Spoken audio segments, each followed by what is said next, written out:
thank you for the opportunity to speak here today. To address the elephant in the room, why is someone from aviation coming to speak at Highways UK? Well, I used to work in Highway England some years ago.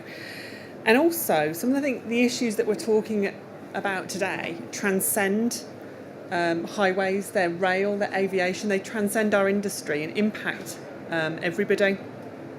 And not just that, many of our suppliers, our contractors, our designers, our cost managers, our project managers, our planners, they work across multiple sectors. They don't stay in highways, they'll work across rail and aviation. So actually, the things that we're talking about today are completely applicable to all of us. When we were looking at the subjects that we were going to talk about, I kind of jumped to talking about maternity and paternity because I had a direct experience of that. My son's 2.5 years old now, and I returned to full-time employment when he was 6 months old. But when I started bringing the material together about what I wanted to talk about, I realised that these were very personal experiences. These were just my experiences of maternity and paternity. So I tried to speak to a variety of women across the industry to try and get their views and their opinions, their experiences. So from the women that I spoke to, those that were in the public sector and client organisations typically felt that they had better supportive policies during their maternity, pregnancy, paternity leave. And actually I came to the conclusion that the root cause in the variety of these experiences are the disparities in the business policies across the industry and how women are treated. In addition to this, some women feel that there are unwritten expectations on how they should behave during pregnancy and maternity leave. So according to the Office of National Statistics, more mothers with young children are working in full time.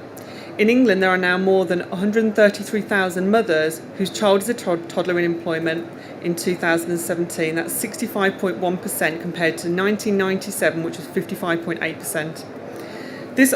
This rise in overall employment has been driven mainly by those increasing in numbers in full-time employment, whereas part-time employment has largely remained the same.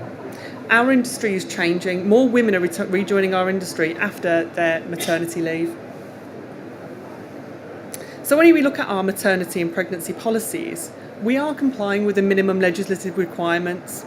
But what other part of our industry would we ever tolerate that? If we think about safety and the Aiming for Zero campaign, how effective would that have been if we'd said we are aiming for the legal minimum requirements? Probably not as punchy. If we think about our working environments and the HSE guidelines, we deliver more for our staff because we recognise that having positive working environments encourages them to be at work, them to be more productive. So we have nice coffee machines. We do more for our staff than the minimum legislative requirements. And in terms of pay, we pay our staff more than the national living wage because we recognise that we want to reward and recognise well-performing staff, high achievers and good people in our businesses. What kind of message are we sending if we're striving for excellence across our industry, except on how we treat expectant mothers and those on maternity leave? I want to stay on the theme of pay because it's nice and easy, it's quantifiable. I've chosen the easy one to pick on. So think about statutory maternity pay is 90% of your average weekly pay for the first 6 weeks, followed by £145 or 90% of your average weekly earnings, whichever is lower, for the remaining 33 weeks. So for the first 6 weeks, you'll get 90% of your pay. For the remaining 33 weeks, that's about £580 a month. The national living wage for a 25 and over in 2018-19 is roughly about £1,150 after tax and national insurance. In many cases, we are paying our staff on maternity leave approximately half the living wage. This is just one example where I think it's easy to see why women feel undervalued and appreciated and not part of our community when they're on maternity leave. If we were to give each woman the living wage when they were on maternity leave, that would be about £4,200 per woman. That's not a massive increase. We're not asking for anything exceptional. A further example on how our policies are impacting women are our professional membership fees across the industry. So I kind of had a little bit of a Google search, and they're for the general membership, it's between £150 and £250 per membership per annum. That's if you're a member of one organisation, and many of us are members of multiple organisations. Currently, the CIHT are the only known organisation that offers a discount to members on maternity and paternity leave. Staff receiving £580 a month are going to be unlikely to prioritise the renewal of their annual professional membership fees when they come through. For this reason, I feel it's the combination of business policies which don't directly discriminate but don't promote the inclusion or support of staff on maternity or paternity leave.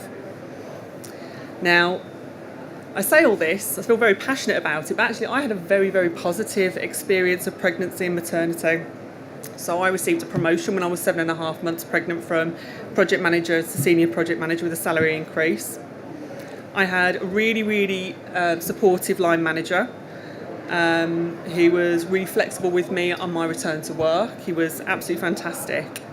And I was really fortunate to have a good manager, but I think that the support that he was able to give me was underpinned by the good business policies which sought to support me and encourage me back into the workplace. Had he not been able to do all those things that were in his gift to give me as a manager, I probably wouldn't have had the positive experience that I did. It is possible for employees' contracts to provide better rights than the statutory minimum requirements. The question we need to ask ourselves is, what is stopping us from doing this? And this is not a female issue. I know it's not a female issue because when I went to apply for my mortgage, it was mine and my partner's salary that was taken into account. There was an expectation that I would contribute to 50% of the mortgage and 50% of the bills. So this is a family issue as well. This impacts us in our homes directly every day. If we want to attract and retain a skilled workforce, we need to implement policies that support them in every aspect of their employment. CIHT are doing excellent work in leading the debate on equality and diversity, and we are committed to continue to work with the industry to address these core issues.